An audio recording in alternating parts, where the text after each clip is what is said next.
नमस्कार विद्यार्थियों। तो कैसे हैं आप सब लोग? उम्मीद है सब लोग अच्छे होंगे। तो आज हम कक्षा 7 विषय गणित अध्याय 1 के बारे में पढ़ेंगे।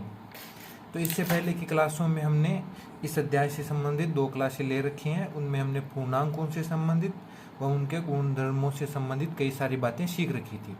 आज हम उससे आगे करेंगे। तो विद्यार्थियों, हमने प्रश्नावली 1.1 के 3 सवाल कर लिए थे। आज हम उसका चौथा सवाल देखेंगे। तो देखो, चौथा सवाल हमें क्या कहता है। देखो, एक हवाई जहाज समुद्र तल से 5000 मीटर ऊंचाई पर उड़ रहा है। कि ये क्या है? एक समुद्र है। उस समुद्र से 5000 मीटर ऊंचाई पर एक हवाई जहाज उड़ रहा है। ठीक है। एक विशिष्ट बिंदु पर यह हवाई जहाज समुद्र तल में, कि एक विशिष्ट बिंदु है, उस विशिष्ट बिंदु पर समुद्र तल से 1200 मीटर नीचे तैरती हुई पनडुब्बी के ठीक ऊपर है। यानी कि देखो, एक हवाई जहाज है, वो समुद्र तल से 5000 मीटर के ऊपर उड़ रहा है, लेकिन एक विशिष्ट बिंदु होता है। उस विशिष्ट बिंदु पर ये जो हवाई जहाज है वो एक पनडुब्बी से, ये नीचे जो पानी में तैरती है ना, उसे पनडुब्बी कहते हैं, और जो हवा में उड़ता है उसे हवाई जहाज कहते हैं। तो इस पनडुब्बी से क्या है, ठीक ऊर्ध्वाधर का मतलब होता है बिल्कुल लंबवत ऊपर की ओर। यह हवाई जहाज क्या कर रहा है? उड़ रहा है। कहाँ पर? 5000 मीटर ऊपर, इस समुद्र तल से। तो अब हमें क्या करना है, हवाई जहाज और पनडुब्बी के बीच की ऊर्ध्वाधर दूरी हमें क्या करनी है, बतानी है। तो कैसे बताएंगे हम? देखो, ये दूरी, इस दूरी को हमें क्या करना है, बताना है। तो ये कैसे बताते हैं? देखो, हमें क्या करना है, ये मान लो आप हो यहाँ पर, इस पनडुब्बी की जगह आप हो, और आप क्या कर रहे हो, ऊपर की तरफ जा रहे हो। तो समुद्र तल तक पहुँचने में आपको कितनी दूरी तय की? ये आपकी तल की दूरी हो गई। ठीक है। उस तल से पहुँचने के बाद आपकी जहाज की कहाँ तो दूरी है, यानी जहाज की दूरी समुद्र तल से। इन दूरियों का जब हम योग कर लेंगे तो जो परिणामी दूरी आएगी वो क्या आएगी, इस पनडुब्बी से इस हवाई जहाज के बीच की दूरी आपके लिए आ जाएगी। तो देखो कैसे निकालेंगे। तो तल तक की दूरी, पनडुब्बी से तल तक की दूरी कितनी दे रखी है? 1200 मीटर। ठीक है। फिर देखो, इस तल से हवाई जहाज कितनी दूरी पर उड़ रहा है? 5000 मीटर। 5000 मीटर। तो अब हम इसका अगर योग करके बता देंगे तो वो दूरी क्या आ जाएगी, इस पनडुब्बी से इस हवाई जहाज के बीच की दूरी आपके आ जाएगी। तो देखो क्या आएगा, 5000 और 1000, 6000, 6200, 6200 मीटर। इसको हम क्या कह सकते हैं, 6200 मीटर भी कह सकते हैं। तो देखो, एक बार वापिस सवाल को देखते हैं कि ये सवाल हमें क्या कह रहा है और इसका कैसे हम जवाब देते हैं। सवाल कह रहा है कि एक हवाई जहाज है जो समुद्र तल से 5000 मीटर की ऊंचाई पर उड़ रहा है। ठीक है। एक विशिष्ट बिंदु पर एक हवाई जहाज समुद्र तल से 1200 मीटर नीचे तैरती पनडुब्बी से ठीक ऊपर है। यानी कि क्या हुआ, ये तल है, इस तल से ये पनडुब्बी ठीक नीचे है, और अब हमें इनके बीच की दूरी बतानी है, जो हमारे क्या आई, 6200 मीटर हमारे जो दूरी आ चुकी है। तो चलो अगला सवाल देखते हैं, वो कौन सा है। अगला सवाल है 5 नंबर सवाल। इस सवाल को हम ध्यान से पढ़ेंगे, फिर इसका जवाब देंगे। तो सवाल को ध्यान से पढ़ो। देखो, होता क्या है कि अगर आप सवाल को ढंग से पढ़ लेते हो ना, तो इसके जवाब इसी सवाल में ही दे रखे होते हैं। बाकी की जो छोटी मोटी जोड़ होती है वो आपको आती है कि जोड़ कैसे करनी है, लेकिन आपको सबसे ज़रूरी क्या है, समझना। ये समझना कि इस सवाल में हमें क्या दे रखा है, हमें क्या पहले से आता है, और आगे किस प्रकार करना है। अगर इन सवालों के जवाब आपको आ गए तो किसी भी प्रकार का सवाल हो आप उसे आसानी से कर सकते हो। देखो, ये सवाल पढ़ो। क्या है सवाल? मोहन अपने बैंक खाते में 2000 रुपये जमा कराता है। आप भी करवाते हो अपने बैंक खाते में रुपये जमा। तो यहाँ पर मोहन भी क्या कर रहा है, अपने बैंक खाते में 2000 रुपये जमा करा रहा है। ठीक है। और अगले दिन इसमें से 1642 रुपये निकाल लेता है। देखो, ये जो चिन्ह दिखाई दे रहा है ना आपको, ये चिन्ह किसका है, भारतीय मुद्रा का, जिसे हम क्या कहते हैं, रुपये। ये चिन्ह किसका है, रुपये का। जैसे वहाँ पर मैंने इससे पहले वाले सवाल में एम लिखा था ना, एम का मतलब मीटर था, वैसे ही यहाँ पर ये जो चिन्ह दिखाई दे रहा है ना, ये किसका है, भारतीय रुपये चिन्ह का है। तो ये क्या कर रहा है, देखो, अगले दिन इसमें से 1642 रुपये निकाल लेता है। ठीक है। यदि खाते से निकाली गई राशि को ऋणात्मक संख्या से निरूपित करते हैं और जमा की गई राशि को कैसे निरूपित करेंगे। देखो, अगर मान लो आप या तो क्या करते हो, खाते में जमा करवाते हो या निकलवाते हो, इसके अलावा कुछ नहीं करते, तो ये क्या कह रहा है कि जब हम खाते में पैसे जमा करवाते हैं तब किसका चिन्ह लगा रहे हैं, धनात्मक चिन्ह। तो आप ही बताओ, जब आप पैसे निकलाओगे तब कौन सा चिन्ह का प्रयोग करोगे, तब आप क्या करोगे, ऋणात्मक का। तो पढ़ो एक बार वापस, यदि खाते से निकाली गई राशि को हम ऋणात्मक चिन्ह से निरूपित करते हैं तो बताओ जमा राशि को हम कैसे निरूपित करेंगे। तो सीधी सी बात है, जब आप निकाल रहे हो तो आप क्या कर रहे हो, ऋणात्मक कर रहे हैं, तो जमा कराओगे तो धनात्मक। चलो आगे बढ़ते हैं।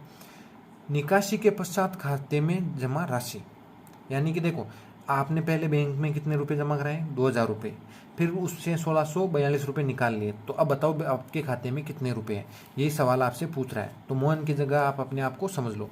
तो खाते में पहले जमा राशि कितनी थी, 2000 रुपये आपने क्या किए, जमा करवाई, ये 2000 रुपये, ठीक है। 2000 रुपये जमा कराने के बाद निकाली कितनी राशि आपने, 1642 रुपये निकाल ली, ठीक है। तो निकासी के पश्चात खाते में राशि, तो निकासी का मतलब क्या है, क्या आपने माइनस कर लिया, तो यहाँ पर माइनस करते हैं। तो देखो अब सोल्व करते हैं। देखो 0 में से 2 घटाओगे तो कितना आएगा, 0 में से तो 2 जाएगा नहीं, क्योंकि 2 तो 0 से बड़ा है। तो क्या कर लेंगे हम, इससे इस 0 से उधार ले लेंगे, पर 0 तो ये खुद ही 0 है, इसके पास तो खुद के पास कुछ नहीं है, तो ये इससे उधार लेगा, इसके पास ही कुछ नहीं है तो ये किससे लेगा, इस 1 से उधार लेगा। तो देखो यहाँ पे 10 हो गया, फिर ये इससे ले लेगा, फिर ये इस पे ले लेगा, तो यहाँ पर कितने हो गए, 10। तो 10 में से 2 गया तो कितना बचा, यहाँ पर बचा 8, ठीक है। और यहाँ पर देखो कितना हो गया, 10 से 1 उधार दे दिया तो 9, 9 में से 4 गया तो कहाँ कितना बचा, 3, सॉरी 9 में से 4 गया तो कितना बचा, 5, ये आ गया आपका 5, ठीक है। तो देखो ये हो गया सोल्व, ये हो गया। और अब इसको करते हैं, देखो ठीक है। अब इससे उधार लिया तो यहाँ पर 10 बन गया, 10 से इसको 1 उधार दे दिया तो यहाँ पर कितने बचे, 9, 9 में से 6 गया तो कितना बचा, 3, 9 में से 6 गया तो कितना बचा, 3, ठीक है। और देखो ये 2 है, 2 ने इसको उधार दे दिया तो यहाँ पर कितना बचा, 1, और 1 से 1 जाने पर कितना बचता है, 0। तो ये आपके खाते में जो शेष राशि है अभी वो कितनी होगी, 358 रुपये। तो निकासी के पश्चात राशि आपकी कितनी आ गई, 358 रुपये मात्र। अब ये देखो निकाली गई राशि को इसमें कैसे लिखाएंगे, ऋणात्मक, ऋणात्मक, ये ऋणात्मक दर्शा दिया। और जमा राशि को कैसे दर्शाएंगे, धनात्मक, धनात्मक। ये आपका जो हो गया आपका 5वां सवाल। आसान था, और ये तो आपको आता ही है क्योंकि आप खाते में जमा और पे निकालने का काम तो रोज करते रहते हो। तो ये आपका कौन सा सवाल हो गया, 5वां।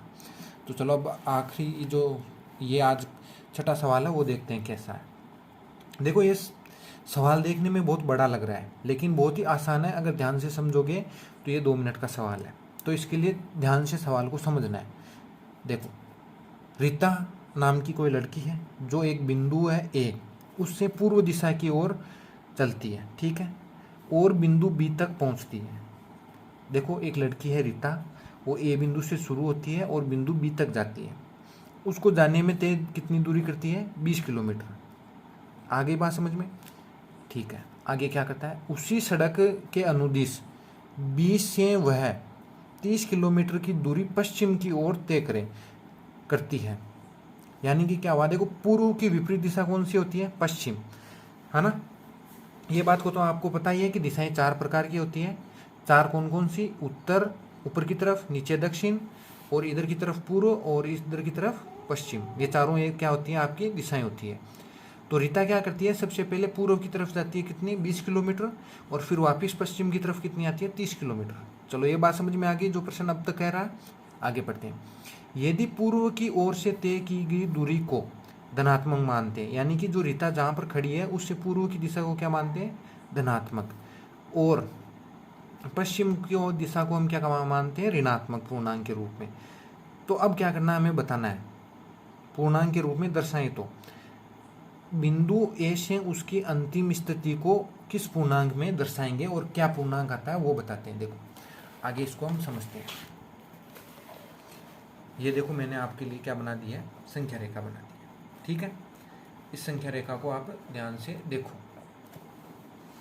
देखोगे तो आपको पता चल जाएगा कि क्या है, कैसे है। देखो, ये आपकी संख्या रेखा है, ठीक है। यहाँ पर क्या है, बिंदु ए। इस बिंदु ए पर कौन खड़ी हुई है? ये एक रीता नाम की लड़की खड़ी हुई है। ये रीता क्या करती है, पहले ए से बी की तरफ जाती है। बी कौन सी दिशा होगी? पूर्व। देखो, एक बार दिशाओं का ज्ञान मैं आपको बता देता हूँ। ये जो ऊपर की दिशा होती है ना, वो तो होती है उत्तर, और ये कौन सी होगी? दक्षिण। और ये कौन सी हो गई? पूर्व। और ये पश्चिम, ठीक है। तो रीता क्या करती है, यहाँ से पूर्व दिशा की ओर 20 किलोमीटर चलती है। तो मैंने इसको यहाँ पे ये लिख दिया 20 किलोमीटर, और ये डायरेक्शन दिखा दी कि रीता बिंदु ए से बी तक 20 किलोमीटर चलती है। और प्रश्न में क्या कहा था, जो पूर्व की दिशा है वो कौन सी है? धनात्मक दर्शा रहे हैं उसको। कौन सी? धनात्मक, ठीक है। तो इसके आगे आपको प्लस का चिन्ह लगाने की ज़रूरत है नहीं। और उसके बाद में क्या कहता है कि वो बी तक जाती है। बी तक जाने के बाद क्या करती है, वो पश्चिम दिशा की ओर वापस आती है। और पश्चिम दिशा की ओर हम कौन सा चिन्ह लगाते हैं? ऋणात्मक। ऋणात्मक। तो अब सवाल ये कह रहा है कि अभी उसकी वर्तमान दिशा बताओ। तो वर्तमान दिशा कैसे बताएंगे? वो 20 किलोमीटर प्लस में चली, फिर उसके बाद माइनस दिशा में चली। देखो, दोनों का योग करना है तो पता चल जाएगा कि वो भी उसकी परिणाम का है। तो 20 तो हो गया पूर्व की तरफ, और ये इसका योग कर लेते हैं दोनों का, तो पता चल जाएगा कहाँ है। और फिर माइनस में कितनी चली है? 30 किलोमीटर। देखो, माइनस में दूरी तय नहीं होती है, चिन्ह ये बता रहा है कि विपरीत दिशा में चली है। जिस दिशा के चली थी पहले वाले, उसके विपरीत। यानी पहले पूर्व दिशा में चली, पूर्व से विपरीत दिशा कौन सी होगी? पश्चिम। उस पश्चिम दिशा में कितनी चली? 30 किलोमीटर। तो बताओ, 30 अधिक है संख्या में या 20? 30 अधिक है। कितना अधिक है? 10 अधिक है। अब बताओ, प्लस और ये माइनस होकर क्या हो गया? माइनस।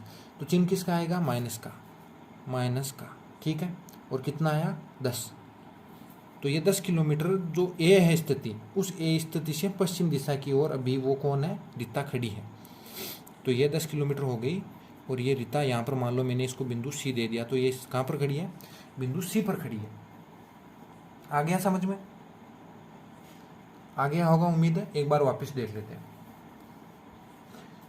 कि ए से बी की तरफ जाती है, फिर बी से वापस पश्चिम दिशा में आ जाती है। तो जो पूर्व दिशा है उसको तो हम धनात्मक लिखते हैं, और जो पश्चिम दिशा है उसको ऋणात्मक लिखते हैं। तो जो धनात्मक थी उसको 20 लिख दिया, और जो ऋणात्मक थी उसको माइनस लिख दिया। तो जो अभी जो दिशा है वो कौन सी आ गई आखिर में? -10 किलोमीटर पश्चिम की ओर। ये जो आपका सवाल था, सवाल नंबर 6, वो क्या हो गया है? कंप्लीट हो गया। अब अगला हम सवाल देखते हैं कि सवाल नंबर 7 क्या है।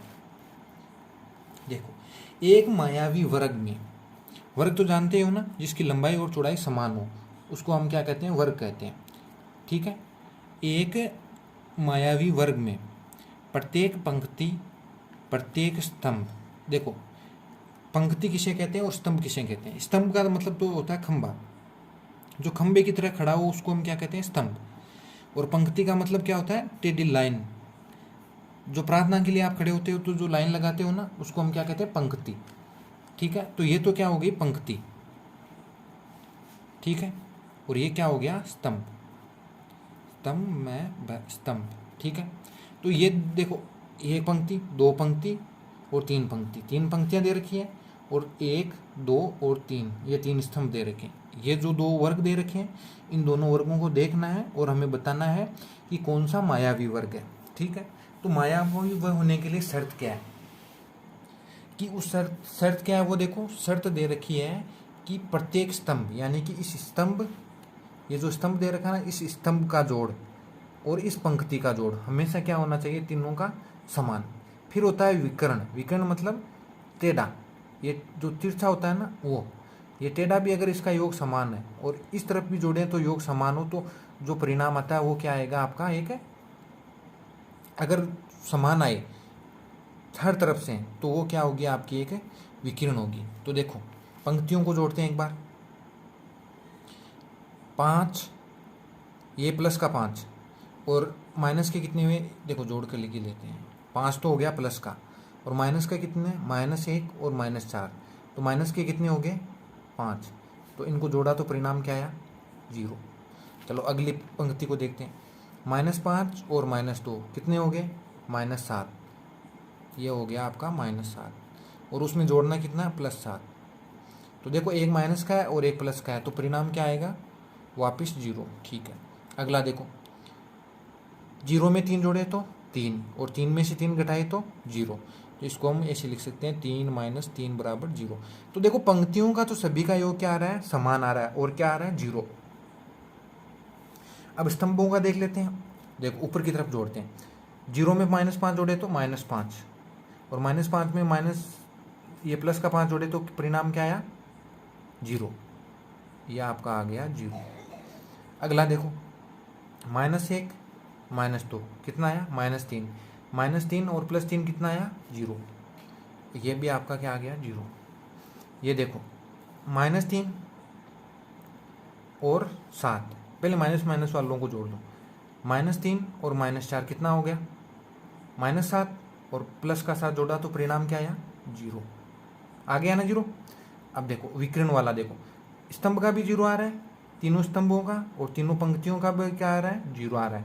अब विकर्ण को देखो, विकर्ण मतलब तिरछा, तो ये जोड़ो देखो -3 और -2 -5, और -5 में से +5 जोड़ेंगे तो परिणाम क्या आएगा 0। तो ये जो विकिरण है उस विकिरण में भी क्या आया है परिणाम 0। तो क्या ये मायावी वर्ग है, तो हाँ हम कहेंगे हाँ ये क्या है एक मायावी वर्ग है। अब इसको देखते हैं ये क्या कहता है। देखो इसको भी एक बार हम क्या कर लेते हैं, देख लेते हैं। देखो जोड़ो 1 और -4 कितना आया -3, तो यहाँ पे जो परिणाम आया वो कितना आया -3। ठीक है, इसको जोड़ते हैं 10 और -3 कितना हो गया -13।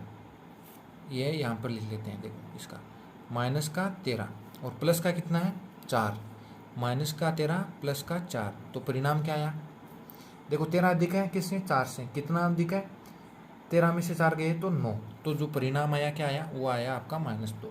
तो जो आपकी मायावी वर्ग होने की जो शर्तें थी, शर्तें क्या थी कि तीनों पंक्तियों का योग समान आना चाहिए और तीनों स्तंभों का भी योग समान आना चाहिए। लेकिन यहाँ पर जो पहला स्तंभ है उसका तो आया 3 माइनस का, और जो दूसरा स्तंभ है उसका योग कितना आया -9। तो ये क्या है, एक मायावी वर्ग नहीं है। तो अब इसका जवाब क्या हुआ सवाल का कि कौन सा मायावी वर्ग है, तो इसका जवाब आया आप लोगों के सामने कि सर हमने जब जोड़ किया तो जोड़ करने के बाद जो परिणाम आया, तो जो सभी शर्तें थी, 3 शर्तें थी कि स्तंभों का योग समान होना चाहिए, पंक्तियों का योग समान होना चाहिए। तो इसमें देखो सर पंक्तियों का योग भी 0 आ रहा है तीनों का, और स्तंभों का योग भी क्या आ रहा है 0 आ रहा है। और जो लास्ट की तीसरी शर्त थी वो क्या थी कि विकर्ण भी क्या आना चाहिए, मान समान आना चाहिए। तो ये क्या हो गया मायावी वर्ग। तो जो इसका सवाल है उसका उत्तर क्या आएगा 1, कि जो दे रखा है ना 7वें सवाल में कि जो मायावी वर्ग कौन सा है, तो जो पहला वर्ग है वही क्या है इसका मायावी वर्ग है। तो देखो अब जो 8वां सवाल है वो देखते हैं आगे। इसमें देखो 10 सवाल है पूरे, तो हम आज इसको पूरा कर लेंगे, फिर हम अगले क्लास में देखेंगे बाकी के सवाल। तो देखो 8वां सवाल क्या है, ढंग से देखो। हमें क्या करना है, दे रखा है 2 पूर्णांक दे रखे हैं, पूर्णांक ए और पूर्णांक बी के निम्नलिखित मानों के लिए। ये क्या कोई सूत्र दे रखा है, ए घटाया -b, यानी कि ए में से -b को क्या है घटाया है, तो परिणाम क्या आता है a + b। इसको हमें क्या करना है सत्यापित करना है कि यानी कि देखो ये आप कर बताओ और बताओ हमें कि ये आता है। तो पहले हम क्या कर लेते हैं, इसको a + b कर लेते हैं। तो आप बताओ जो पहला सवाल क्या दे रखा है, a दे रखा है 21 और b दे रखा है आपका 18। तो हम इसको जोड़ते हैं, देखो 21 + 18, 8 और 1 9, और 2 और 1 3, तो इनका योग क्या आना चाहिए 39 आना चाहिए। अब हमें जो शर्त दे रखी है उस शर्त के हिसाब से लिखते हैं। ए कितना है 21, ठीक है, माइनस की जगह माइनस का चिन्ह लगा दिया। फिर बी कितना दे रखा है 18। अब इसको सोल्व करते हैं। देखो तो सोल्व करने के लिए जो मैंने आपको नियम बताए थे कि जब एक माइनस का चिन्ह दूसरे माइनस के चिन्ह से कोष्टक से विभाजित हो, यानी कि कोष्टक से अलग किया हुआ हो, तो जो परिणाम होता है वो इनका गुणा आता है। तो देखो माइनस को जब हम दूसरे माइनस के चिन्ह से गुणा करेंगे तो परिणाम क्या आएगा आपका प्लस का। तो 21 + 18 ये वही हो गया 39। तो देखो ये 39 इस 39 के समान है ना। अगर ये दोनों समान है, पहला 39 इस दूसरे 39 के मान के समान है, तो ये क्या करता है, इस शर्त को सत्यापित करता है। सत्यापित को मतलब ये बता रहा है कि हमने चेक कर लिया है और जो आपने जो शर्त दे रखी थी वो क्या है, एकदम सही है। ठीक है, ये जो दूसरा है वो देखो, अब 118 प्लस 125 इनको जोड़ो,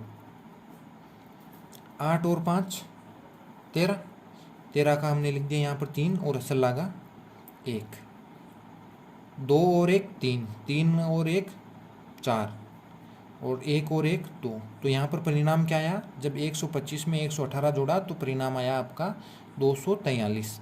अब इसको हम उस फॉर्मूले में रख कर देखते हैं। ए का मान दे रखा है 118, फिर हमें घटाना है क्या, माइनस का 125, तो परिणाम क्या आएगा, ये इससे गुणा हो जाएगा तो क्या हो जाएगा 118 प्लस 125, और ये परिणाम ठीक उसी के समान होगा जो हमने पहले कर रखा है। हो गया। तो इसमें क्या है, जो 8वां सवाल है, उस 8वें सवाल में 4 सवाल है, 1 2 3 और ये क्या है आपका चौथा। ये जो क्या करना है, ये आपको खुद को करना है। और जब ये इसलिए दे रहा हूँ आप लोगों के लिए ताकि मुझे ये पता लगे कि आपने वीडियो पूरा देखा है या नहीं देखा, देखा है तो ढंग से देखा है या नहीं देखा, और उसके बाद ये भी देखना है कि आप कितने एक्टिव हो, और इसको टिप्पणी में या जो कमेंट बॉक्स है उसमें इसके उत्तर लिखते हो या नहीं लिखते। तो लिखना कैसे, आपको ये लिखना है कमेंट बॉक्स में कि प्रश्न संख्या 8, तो 8 लिख दिया, प्रश्न संख्या 8 ये ऐसे लिख दिया। उसके बाद लिखना है 3 नंबर सवाल और उसका जो उत्तर है वो लिख देना। फिर क्या लिखना है, 4 नंबर लिखा और उसका क्या लिख देना, जवाब लिख देना। मैं चेक करता हूँ कि आप में से कितने लोग इसके जवाब देते हैं और सही जवाब देते हैं। ठीक है, अगला सवाल कौन सा है, जो 9वां सवाल है, हमें देखना है। तो देखो 9वें सवाल को बताने से पहले कुछ चीज़ें हैं जो मैंने आपको बतानी है। वो देखो, ये एक चिन्ह होता है, क्या है चिन्ह, ये किस काम आता है। तो देखो इसमें 2 डंडियाँ हैं, ठीक है, और ये इसकी नोक है। जो नोक होती है वो यह क्या बताती है कि जो मेरे आगे है, क्या बताती है नोक, कि जो मेरे आगे है वो क्या है, छोटा है, क्या है छोटा। समझ में आ गया। और ये जो खुली हुई डंडियाँ हैं वो क्या करती है, क्या बताती है कि जो मुझसे पीछे हैं, यानी कि इन डंडियों से जो पीछे हैं वो क्या है, बड़ा है। देखो अब इसका उपयोग कैसे करेंगे, मैंने लिखा 2 और इधर लिख दिया 1। अब आप इस चिन्ह का प्रयोग कर बताओ कैसे करोगे। तो मैंने कहा कि जिस तरफ ये डंडियाँ खुली होती है वो संख्या क्या होगी, बड़ी होगी। तो ये डंडियाँ खुली मैंने इस तरफ छोड़ दी, और ये जो नोक है वो क्या बता रही है, मेरे आगे वाला क्या है, मुझसे छोटा है, यही है। तो ये बात आप लोगों को समझ में आ गई कि इस चिन्ह का उपयोग कैसे करना है। ठीक है, और जब ये दोनों संख्याएं बराबर हो तब तो बराबर का चिन्ह आपको पता ही है, ये होता है, ये आपको लगाना है। तो अब अगला सवाल में 9वां सवाल है, उसमें हमें इन चिन्हों का क्या करना है, उपयोग करना है और बताना है कि कौन सी बात सही है और कैसे है। तो चलो देखते हैं अगला कौन सा है।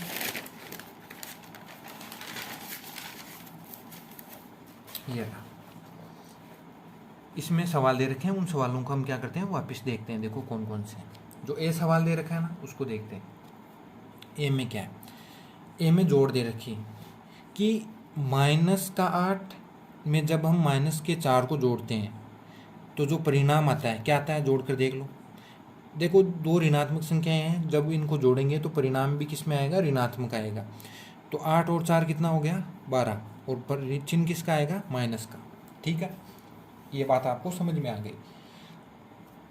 अगली कौन सी संख्या है, ये -8 है, ठीक है। और आगे ये देखो, ये चिन्ह माइनस का इस माइनस के चिन्ह से गुणा होकर क्या हो जाएगा, प्लस का हो जाएगा। तो इसका जो परिणाम आएगा वो क्या आएगा, -8 प्लस का 4। अब देखो जब एक संख्या ऋणात्मक हो और एक धनात्मक हो तो इन दोनों संख्याओं को देखना है कि 8 बड़ा है या 4 बड़ा। तो आप कहोगे कि सर संख्या में तो 8 बड़ा है, 8 बड़ा है, तो 4 से कितना बड़ा है, 4 बड़ा है। और 8 के आगे चिन्ह कौन सा है, ऋणात्मक, तो जो परिणाम आएगा वो भी क्या आएगा, ऋणात्मक। और ऋणात्मक में भी कौन सा आया, 4। अब आप लोगों के सामने अच्छी समस्या है, ये बताओ कि संख्या -12 बड़ी है या संख्या -4 बड़ी है। देखो अगर आपके सामने ऐसा है कि प्लस में 12 बड़ा है या 4 बड़ा है, तब तो हम कह देंगे कि 12 बड़ा है। लेकिन अगर इनके आगे माइनस का चिन्ह लग जाए तो ये उल्टा हो जाएगा कि जो 4 पहले छोटा था वो अब बड़ा हो गया है, और जो 12 बड़ा था वो अब क्या हो गया, छोटा हो गया है। ये संख्या रेखा पर भी हम आगे समझ लेंगे। तो अब देखो बड़ा कौन सा हुआ, 4 बड़ा हुआ, तो इसके चिन्ह कैसा लगाएंगे। मैंने कहा था कि जो नोक होती है वो क्या कर बताती है कि छोटे वाले का बताती है कि जो छोटा है उसकी तरफ नोक कर दो, और जो बड़ी फांक है, फांक का मतलब खुला हुआ, तो जो बड़ी फांक है उसको किस तरफ कर दो, जो बड़ी संख्या है उसकी तरफ। तो हम इसको देखो कैसे लिखते हैं, ये हमने इसका चिन्ह लगा दिया कि जो 4 है वो क्या है, इससे बड़ा है, इसलिए हमने बड़ी फांक की तरफ रख दी और नोक को किस तरफ छोड़ दिया, छोटे वाले की तरफ। अगला सवाल देखो, जो सवाल बी है उसको देखते हैं। तो सवाल बी क्या कहता है, इसको जोड़ना है, तो पहले हम जोड़ लो। तो मैंने क्या कहा था, पहले प्लस वालों को जोड़ लो फिर माइनस वालों को जोड़ लो। तो प्लस वाले कितने हैं, माइनस का 3 और माइनस का 19, दोनों में माइनस के हैं तो जुड़ जाएंगे, तो कितना आ जाएगा, 19 में 3 जोड़ेंगे तो 19, 20, 21 और 22, माइनस का 22, ठीक है। और प्लस का कितना है, 7। तो देखो प्लस का अधिक है या माइनस का, तो आप कहोगे सर माइनस का। कितना अधिक है, 7 से देख लो, 22 में से 7 घटाओगे तो कितना बचेगा, 2 तो हो गए, 5 हो गए, 15 बचे, और वो भी किसके, माइनस के, तो माइनस के 15 आ गया। यहाँ से सोल्व करो इसको, देखो 15 की जगह 15 लिख दिया। ये चिन्ह जब इस माइनस, देखो मैंने क्या कहा था, कोष्टक क्या बताता है, गुणा का चिन्ह होता है। तो प्लस और माइनस गुणा होकर क्या बनेगा, माइनस, माइनस के 9 हो गए, और ये 8 किसका है, माइनस का। तो 9 और 8 कितना हो गया, जोड़ो देखे, 9 में 8 जोड़ेंगे तो क्या आएगा, 17, माइनस के 17। तो अब आप बताओ 15 में से 15 बड़ा है या 17, तो 17 बड़ा है। कितना बड़ा है 15 से, 2 बड़ा है, और चिन्ह किसका आ गया, माइनस का, तो परिणाम क्या आया, माइनस का 2। अब आप बताओ माइनस का 2 बड़ा है या माइनस का 15 बड़ा। तो आप कहोगे सर अभी तो बताया आपने कि जब संख्या प्लस में हो तो जो बड़ी हो वही बड़ी रहती है, लेकिन जब चिन्ह माइनस का हो तो जो छोटी होती है वही संख्या क्या होती है, बड़ी होती है। तो यहाँ पर बड़ी कौन है, -2, तो हमने क्या चिन्ह लगा दिया, ये वाला चिन्ह यहाँ पर लगा दिया, ठीक है। अगला सवाल देखो, अगला सवाल क्या दे रखा है, हमें क्या करना है, -23 में से 41 को घटाना है, फिर 11 को जोड़ना है, तो परिणाम क्या आता है। तो आप परिणाम के लिए इसको क्या करो, एक बार जोड़ कर देख लो क्या आता है एक बार, है ना। तो जोड़ते हैं, देखो पहले प्लस वालों को जोड़ दो, 23 में 11 जोड़ा तो क्या आया, 3 और 1 4, 2 और 1 3, तो 34 आ गया। 34 में से अब आप क्या कर लो, 41 को घटा लो। तो आप कहोगे सर 41 तो इससे घटेगा ही नहीं क्योंकि 41 तो बड़ा है। तो मैंने कहा कि देखो दोनों में से बड़ा कौन है, तो आप कहोगे सर 41 बड़ा है। तो मैं कहूँगा कि देखो 41 बड़ा है, कितना बड़ा है, 34 है। तो आप कहोगे कि सर देखो 34 में हम जब 6 जोड़े तो 40 आ जाता है, 6 और 1 7, तो ये 41 7 बड़ा है, कितना, -7। ये आपका सवाल का क्या हो गया, उत्तर हो गया, ठीक है। अब इसको सोल्व करते हैं, ये दो माइनस के तो इनको जोड़ लेते हैं, -41 और -11, तो जोड़ा तो कितना आया, 2 4 और 1 5 52, और यहाँ पर कितना है 23 प्लस का। आप बताओ 52 बड़ा है या 23 बड़ा, तो आप कहोगे कि सर 52 बड़ा है, ठीक है। तो मैंने कहा कि दोनों के आगे चिन्ह देखो, 52 के कौन सा है, माइनस का, और 23 के कौन सा है, प्लस का। समझ में आ गया कि 52 के तो है माइनस का और 23 के है किसका, प्लस का, ठीक है। तो कितना अधिक है, तो मैं देखो 20 में कितना जोड़े कि 50 आ जाए, 30 जोड़ लिया, 30 तो जोड़ लिया, फिर ये 3 और है, तो इसको इस बार घटा कर ही देख लो रे आप, ये 52 हो गया और ये कौन सा हो गया 23, घटाया, ये एक हासिल दे दिया। 12 में से 3 गया तो कितना बचा, 9 और 3 12, ठीक है। 9 से 10 11 और 12, ठीक है। हाँ 4 में से 2 गया तो 2, तो परिणाम क्या आया 29, किसका, माइनस का, ये 29 माइनस का आ गया। अब बताओ माइनस का 7 बड़ा है या माइनस का 29, तो आप कहोगे सर कि अगर ये सामान्य होते कि +29 होते और प्लस का 7 होता तो 29 बड़ा होता, लेकिन यहाँ पर क्या है, चिन्ह माइनस के है दोनों, तो बड़ा कौन सा हुआ, -7। तो ये जो बड़ी फांक है वो किस तरफ रहेगी, 7 की तरफ, और जो नोक है वो किसकी तरफ रहेगी, 29 की तरफ। आ गया समझ में? ये 2 सवाल आप लोगों के लिए है, ये आपको करना है और बताना है इसको सोल्व करके कि कौन सा चिन्ह किस तरफ रहेगा। ठीक है, आज की कक्षा में हम इतना ही रखते हैं। उम्मीद है जो पढ़ाया आपको समझ में आया होगा। अगर समझ में आया है तो अपने दोस्तों के साथ साझा कीजिए और उन्हें बताइए कि हमें पढ़ाया हुआ समझ में आ रहा है, और आप भी क्या करो, एक बार देख लो। धन्यवाद। अपना और अपनों का ख्याल रखिएगा।